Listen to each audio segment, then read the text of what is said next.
தமிழகத்தில் கடந்த சில நாட்களாக பேசுபொருள் மிகப்பெரிய பேசுபொருள் அப்படின்னா ஊடகவியலாளர் சவுக்கு சங்கர் அவர்கள்.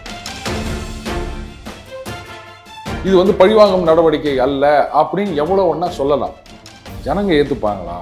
ஸோ அந்த பெர்செப்ஷன் பேட்டில் அப்படின்றதுல வந்து திமுக தோற்றுக்கொண்டது. ஆனால் அரசியல்வாதிகள் எந்த அளவுக்கு அதை கடைப்பிடிச்சிருக்காங்க அப்படின்றதும் ஒரு கேள்வி. அவங்க மட்டும் வாய்க்கு வந்ததை பேசுவாங்க, அதுக்கப்புறம் திடீர்னு கட்சியை விட்டு நீக்குவீங்க, மறுபடியும் சேர்த்துப்பீங்க.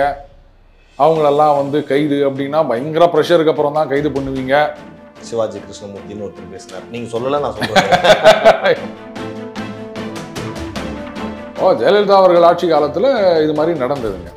எவ்வளோலாம் பண்ணாங்க. நக்கீரன் கோபால் அவர்களை துரத்தினாங்க, நமக்கு எல்லாம் தெரியும். சோசியல் மீடியாவுக்கு கண்ட்ரோல் வேணும்னா அன்னைக்கு எதிர்த்தீங்கல்ல. அப்போ இன்றைக்கு வந்து இவர் இன்னைக்கு பேசினார் அப்படின்னு சொன்னா, ஆமா கண்ட்ரோல் கிடையாது, பேசுறாங்க. ஓடிடியில சென்சார் கிடையாது. எவ்வளவு அசிங்கமான வார்த்தைகள். குடும்பத்தை சினிமாவாவது நம்ம நீங்களும் உங்க மனைவியும் தனியா போயிட்டு வர்றாங்க, பசங்களை விட்டு இன்னைக்கு ஓடிடி வீட்டுக்குள்ளேயே வந்துருச்சு. எவ்வளவு அசிங்கமான வார்த்தைகள் ஹீரோக்களே பேசுறாங்க. அவங்களுக்கு ஒரு சமுதாய பொறுப்பு வேண்டாம்? பிரதமர் எவ்வளோ அசிங்கமா பேசியிருக்காங்க. அவர் சிஎம்மா இருக்கும்போது மௌத் கா சாதாகர், மரண வியாபாரி அப்படிங்கிறத ஒன்று. பிரதமரா இருக்கிறப்ப கூட இங்க தமிழகத்துல இருந்து நிறைய பேர் பேசுறாங்க. எவ்வளவு பேசினாங்க? ஏதாவது ஆக்ஷன் எடுத்தாங்க? இந்திரா காந்தி அவர்களும் சொல்லுவாங்க, ஜெயலலிதா அவர்கள் கேட்டாங்கன்னு சொல்லுவாங்க. இந்த அளவுக்கு எதிர்ப்பு இருக்கு அப்படின்றத ஏன் யாருமே என்கிட்ட சொல்லலை, நான் எதிர்பார்க்கவே இல்லை அப்படின்னும் போது சொன்னாங்களா, யார் உங்ககிட்ட வந்து சொல்ல விடுறாங்க? சொல்றதுக்கு யாருக்கு தைரியம் இருக்கு?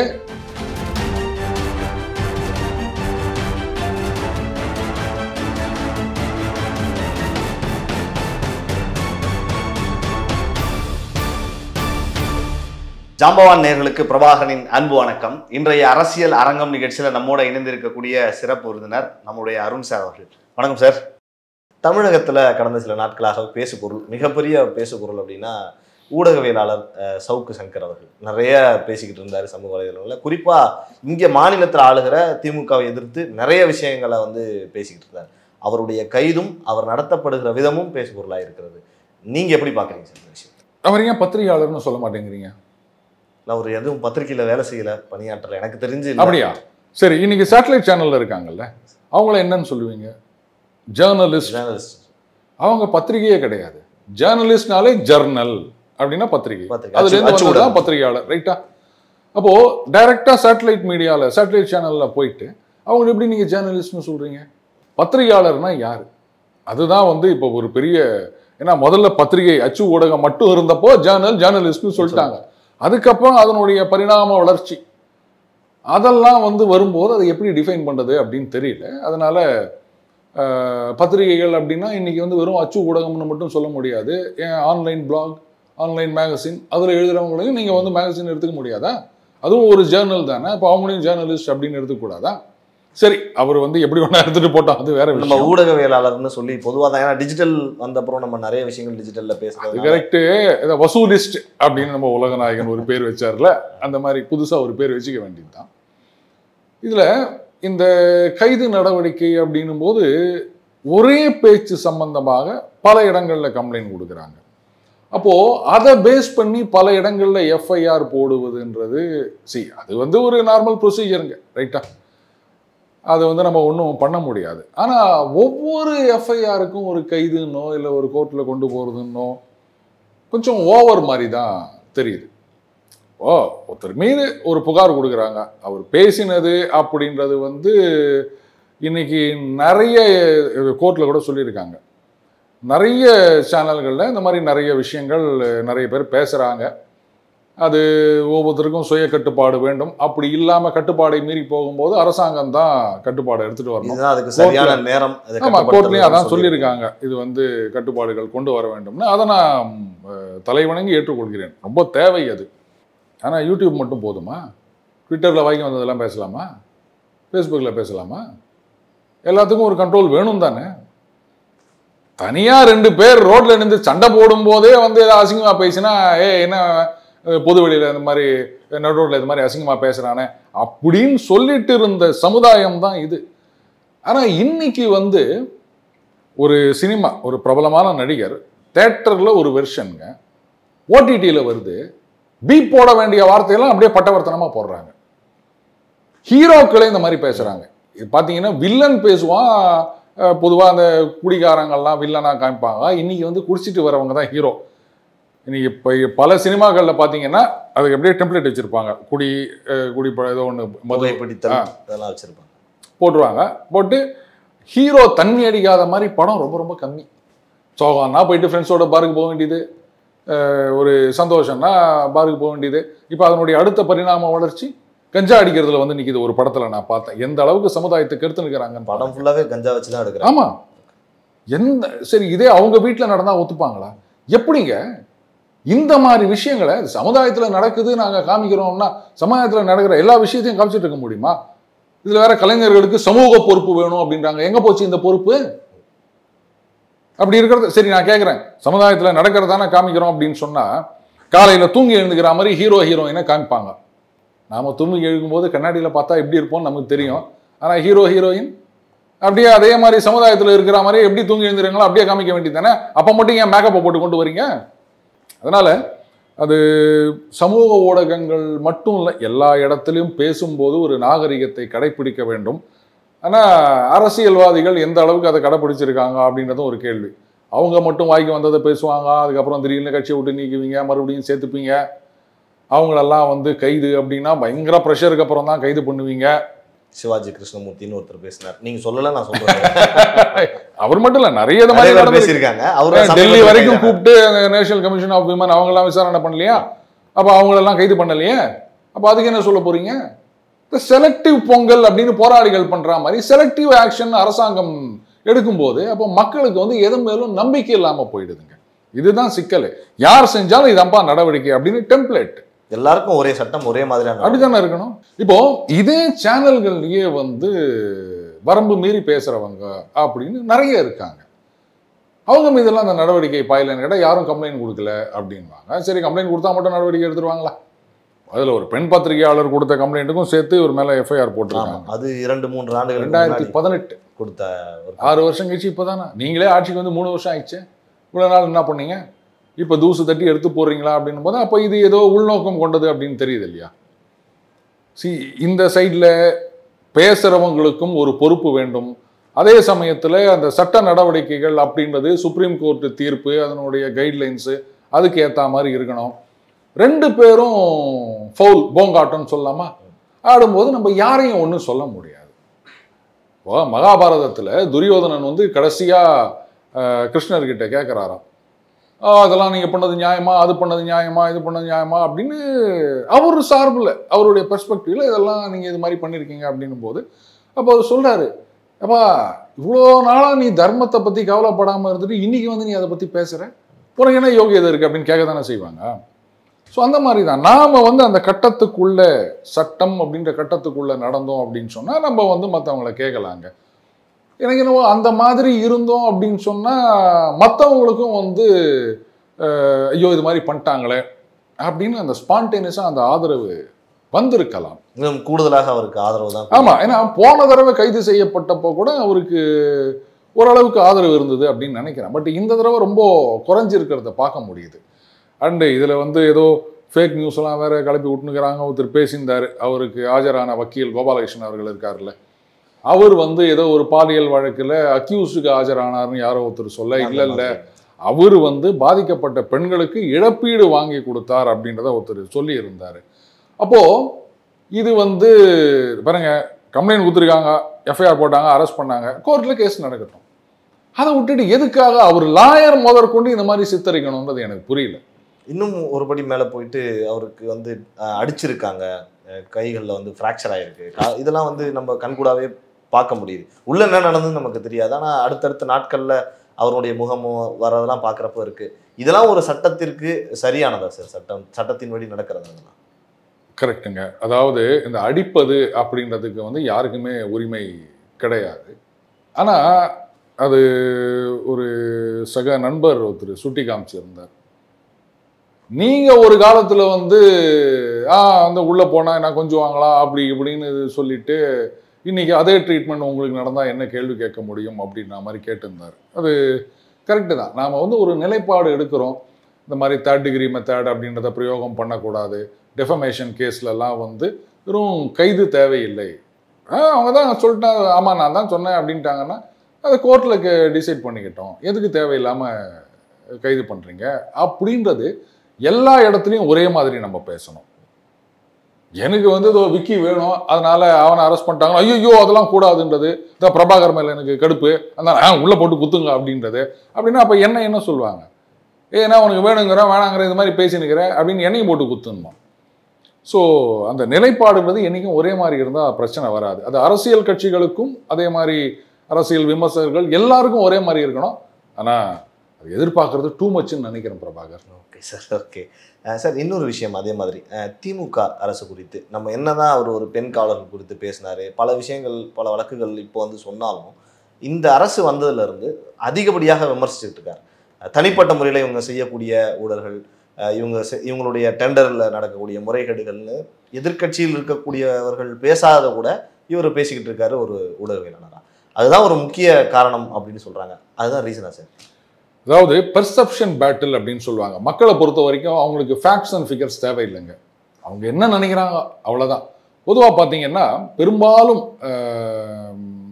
அட்லீஸ்ட் இந்த ஏழை எளிய அடித்தட்டு மக்களை பொறுத்த வரைக்கும் ஆன்டி எஸ்டாப்ளிஷ்மெண்ட், அதாவது ஒரு கட்சி சார்ந்து இருக்கிறவங்க அரசியலில் ஈடுபட்டிருக்கவங்களை தவிர மற்றவங்கெல்லாம் வந்து பெரும்பாலும் ஆன்டி எஸ்டாப்ளிஷ்மெண்ட்டாக தான் இருப்பாங்க. ஏன்னா ஜென்ரலாகவே ஏழை எளிய மக்கள் மட்டும் இல்லை, எல்லாருக்குமே வந்து பார்த்தீங்கன்னா நமக்கு ஒரு கஷ்டம்னு வரும்போது அதை அடுத்தவங்க மேலே தூக்கி போடுறது அப்படின்றது தான் தோணுங்க. அப்போது யாராக இருந்தாலும் ஒரு நடுத்தர குடும்பத்தில் இருக்கார், இல்லை ஒரு லோயர் மிடில் கிளாஸில் இருக்கார், ஏதோ சொந்த தொழில் பண்ணி வருமானம் குறைஞ்சிச்சு அப்படின்னா என்ன இந்த கவர்மெண்ட் ஒன்றுமே சரியில்லை, இந்த ஆட்சியில் எனக்கு வருமானமே இல்லை, இப்படித்தான் நம்ம எல்லார் மேலேயும் பழி தூக்கி போடுவோம், கரெக்டுங்களா? ஸோ இதை ஊடகங்கள் வந்து முதல்ல பத்திரிகைகள், இப்போ வந்து சேட்டலைட் சேனல் நான் சேர்த்துக்க மாட்டேன், விட்டுருங்க, அவங்க வந்து வேற மாதிரி ஆயிட்டாங்க. ஒரு காலத்தில் பத்திரிகைகள் என்னன்னு கேட்டிங்கன்னா மக்களின் குரலாக எதிரொலித்தன. பார்த்தீங்கன்னா மக்கள் மேடை அப்படின்னு சில இது வரும், அதில் எங்கள் பகுதியில் லைட் எரியல அது இல்லை இது மாதிரி கம்ப்ளைண்ட் வரும்.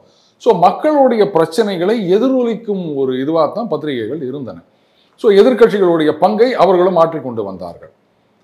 அது வந்து ஒரு ப்ரெஷர் குக்கரில் இருக்க அந்த சேஃப்டி வால்வு மாதிரி, ரைட்டுங்களா? சரி ரைட்டு, ஏதோ யாரோ நம்மளுடைய கருத்துக்கள்லாம் வெளில வருது அப்படின்னு. இப்போ அதற்கான ஸ்பேஸ் குறைஞ்சிட்டு வருது அப்படின்னா அப்போ நீங்கள் என்ன பண்ணுவீங்க சொல்லுங்க? அடுத்தது இன்றைக்கு வந்து சேட்டலைட் சேனல்களை பொறுத்த வரைக்கும் கிட்டத்தட்ட ஒட்டுகா வந்து தமிழகத்தின் ஆளுங்கட்சி சார்பு அப்படின்னு ஆயிட்டாங்க. அப்போ இவர் வந்து சொல்லப்போனா நம்ம பார்க்குற வரைக்கும் சேட்டலைட் சேனல்கள் அப்படின்றத வந்து மழை எவ்வளோ பெய்யுது, எங்கே ஆக்சிடென்ட் நடந்தது, இல்லை என்னைக்கு லீவ் விடுறாங்க, இந்த மாதிரி விஷயங்களை தெரிஞ்சுக்க தான் பார்த்துக்காராங்களே தவிர அடுத்தது இந்த விவாதங்கள் அப்படின்றத வந்து அந்த கட்சி சார்புடையவர்கள் இல்லை அதில் வரவங்களுக்கு அவங்க மேலே அபிப்பிராயம் இருக்கவங்க அவங்க தான் பார்க்குறாங்களே தவிர நடுநிலை வாக்காளர்கள் அப்படின்றவங்க வந்து அதை பார்க்கறதே கிடையாது. அவங்க வந்து இந்த மாதிரி சோசியல் மீடியாவுக்கு வந்துட்டாங்க. இப்போ சவுக்கு சங்கர் அவர்கள் நீங்க சொன்ன மாதிரி ஒரு ஆளுங்கட்சிக்கு எதிராக நிறைய பேசிட்டு வராரு. அப்போ யோசிச்சு பாருங்க, இந்த ஒரு விஷயத்துல நீங்க திருப்பி திருப்பி எஃப்ஐஆர் போட்டு கைது பண்றது, அதுக்கப்புறம் அவர் வழக்கறிஞர் சொல்லியிருந்தாரு வலது கையில் ஃப்ராக்சர் அப்படின்னு சொல்லியிருந்தாரு. இவங்க முதல்ல என்ன சொன்னாங்க, இல்லை அந்த ஆக்சிடென்ட் ஆச்சு இல்லையா வரும்போது அப்போ இடது கையில் நாங்கள் கரெக்டு, இடது கையில் ஒரு பட்டை போட்டுருந்தாருங்க, கட்டு போட்டுருந்தாங்க. இப்போ வலது கையில் எப்படி அந்த ஃப்ராக்சர் வந்தது?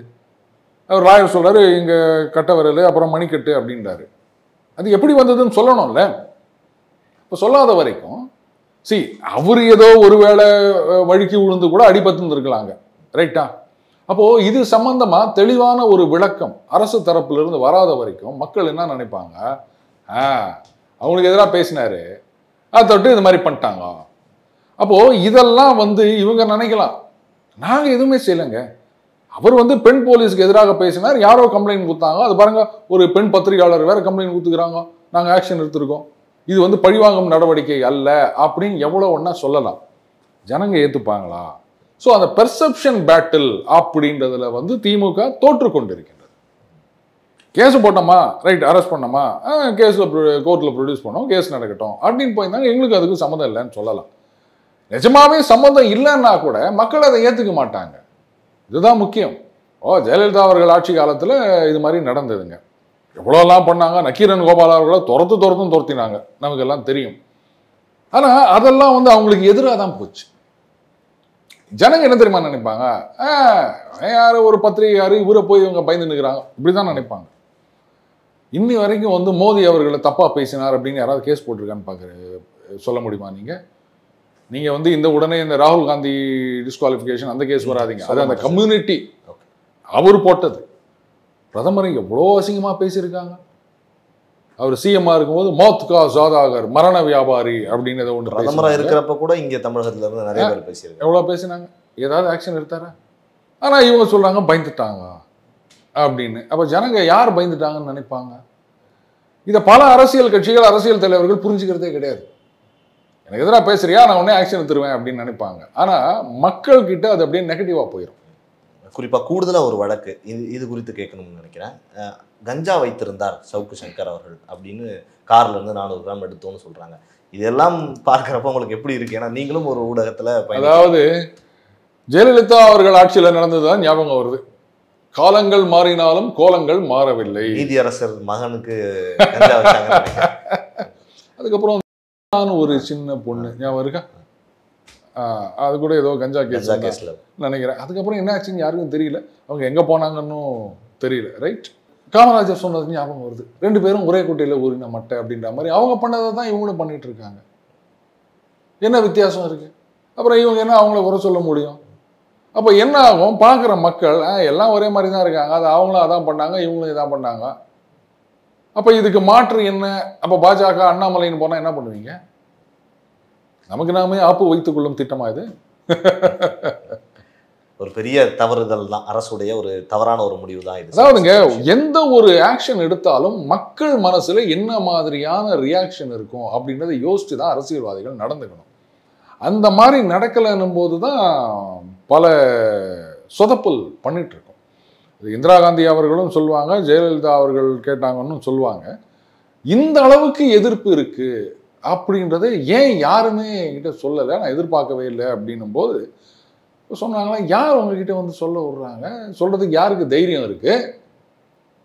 அதனால ஒரு ரோசி பிக்சர், எல்லாம் நல்லா இருக்காங்க, ஜனங்கள்லாம் புன்னகையோட இருக்காங்க, ரொம்ப சந்தோஷமா இருக்காங்க, அம்மா நீங்க தான் அப்படின்னே சொல்லி சொல்லி அந்த ஒரு ஃபால்ஸ் நெரேட்டிவை அவங்க நம்ப ஆரம்பிச்சிடுறாங்க. ஏறக்குறைய ஒரு மன்னர் மாதிரி. அவ்வளவுதான். ஸோ அதிலிருந்து வெளிவர வேண்டும். நாம எடுக்கிற ஆக்ஷனுக்கு ஜனங்க மத்தியில என்ன ரியாக்ஷன் அப்படின்றது வந்து ஒரு சாதாரண மனுஷனா இருந்து புரிஞ்சுக்க முடியும். ஆனா கூட இருக்க 4 பேர் வந்து சொல்லி கேட்டுக்கிறாங்கன்னா அவங்க வந்து உங்களுக்கு நல்ல விதமா தான் சொல்லுவாங்க. ஏன்னா ஜனங்க உங்களுக்கு எதிராக இருக்காங்க அப்படின்னு சொல்லுவாங்க. 5 வருஷம் கழிச்சு தான் அது புரியும். என்ன பண்றது? ஒரு சுயநலமான கேள்வி சார் இதுல. என்னன்னா, இந்த வழக்குல வந்து ஆங்கர் யாரு நெறியாளரா இருக்கிறாங்களோ, கேள்வி கேட்கறவங்கள அவங்களையும் கூட கைது பண்றதுக்கான வழக்கு பதிவு செய்ய முகாம். அதாவதுங்க, பார்த்து காப்பாத்தி விடுங்க சார். அதாவது பல சேனல்களை நான் பார்த்துருக்கேன். இந்த மாதிரி பேட்டி எடுக்கும்போது டிஸ்க்ளைமர் ஒன்று போடுவாங்க. இது வந்து அவருடைய சொந்த கருத்து, அதுக்கு நம்மளும் அதை போடுறோம் சார், போட தொடங்கிட்டோம். அதுக்கு லீகல் வேலிடிட்டி இருக்குன்னு நான் நினைக்கல.